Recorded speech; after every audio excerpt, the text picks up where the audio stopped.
vraie révolution. Cet accord conclu en début de semaine à Washington. Les invités triés sur le volet pour assister à la signature d'accords historiques. Ça, c'était le 15 septembre 2020.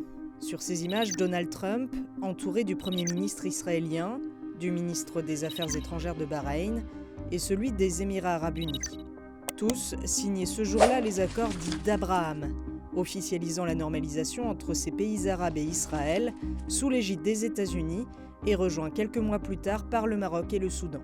Le consensus arabe pour ne jamais normaliser avec Israël, à moins de contreparties significatives vis-à-vis des Palestiniens, était donc rompu. Alors 3 ans plus tard, qu'est-ce que ce texte présenté comme un traité de paix a réellement changé?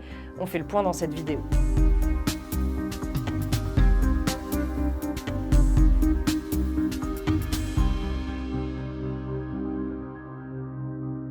Pendant 3 ans, ces accords ont surtout lancé un grand ballet diplomatique dans la région. Des visites historiques de représentants d'États arabes et israéliens chez les uns et les autres, jusqu'à l'ouverture d'ambassades. Mais alors, ces accords ont-ils permis de pacifier la région?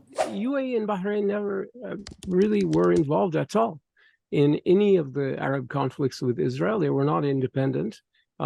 Before the whole thing started winding down in the 70s, it didn't do anything to advance peace between Israel and the Palestinians. The Saudi Arabia agreement would be much closer to something resembling peace. De ce point de vue, les accords d'Abraham n'ont pas créé de grandes ruptures, sinon symboliquement. En revanche, en 3 ans, ils ont permis de renforcer très fortement les relations d'Israël avec les Émirats arabes unis et Bahreïn, en particulier sur le plan économique. Voyons un peu les chiffres. En 2022, le commerce total entre Israël et les pays signataires de l'accord a atteint 3,47 milliards de dollars. Il était chiffré à 1,9 milliard de dollars en 2021 et à moins de 600 millions en 2019.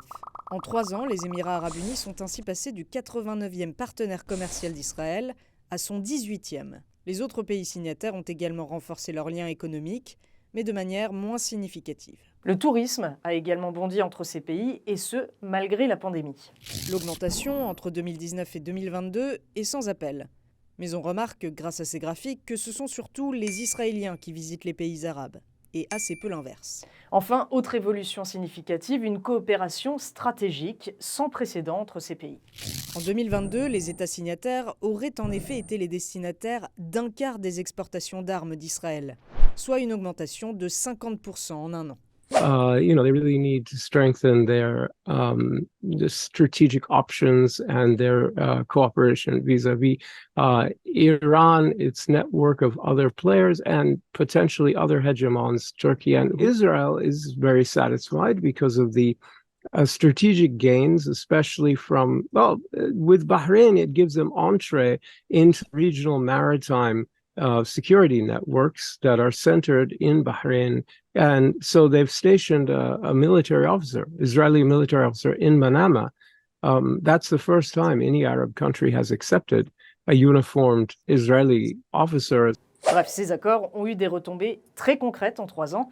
Mais alors, qu'en disent les populations? Ces 3 dernières années, quelques manifestations ont été organisées dans les pays arabes pour protester contre des visites diplomatiques. Et voici un sondage réalisé par le Washington Institute dans plusieurs pays arabes en mars 2022. Voici la part de population qui voit ces accords de manière très positive ou plutôt positivement. Et ici, celle qui les perçoit de manière très négative ou plutôt négativement. There's a lot of ambivalence about Israel and Israelis. They're willing to engage them, but not to love them. And they still do have a huge sympathy with the Palestinians. Une sympathie que les dirigeants des pays arabes ne négligent pas, malgré la signature des accords d'Abraham. Lors des affrontements meurtriers entre Israéliens et Palestiniens en 2021, les Émirats et Bahreïn ont ainsi fermement condamné l'agression israélienne. La cause palestinienne n'est pas totalement effacée, mais elle n'est plus un ciment idéologique au Moyen-Orient, où les intérêts nationaux sont désormais prioritaires, même lorsqu'ils nécessitent des liens avec Israël. Reste à savoir maintenant si l'Arabie saoudite emboîtera le pas. Le dossier est sérieusement sur la table, on le sait depuis plusieurs mois, mais Riyad demande des garanties à Washington, notamment sécuritaires, et d'importantes concessions envers les Palestiniens. Rien n'est donc fait, mais c'est bien cet accord qui créerait une véritable rupture dans la région, de par sa symbolique et ce qu'il changerait sur le terrain, bien plus que les accords d'Abraham. Voilà, c'est la fin de ce décryptage. Pour plus de sujets, n'hésitez pas à vous abonner à notre chaîne YouTube ou à vous rendre sur notre site en français ou en anglais.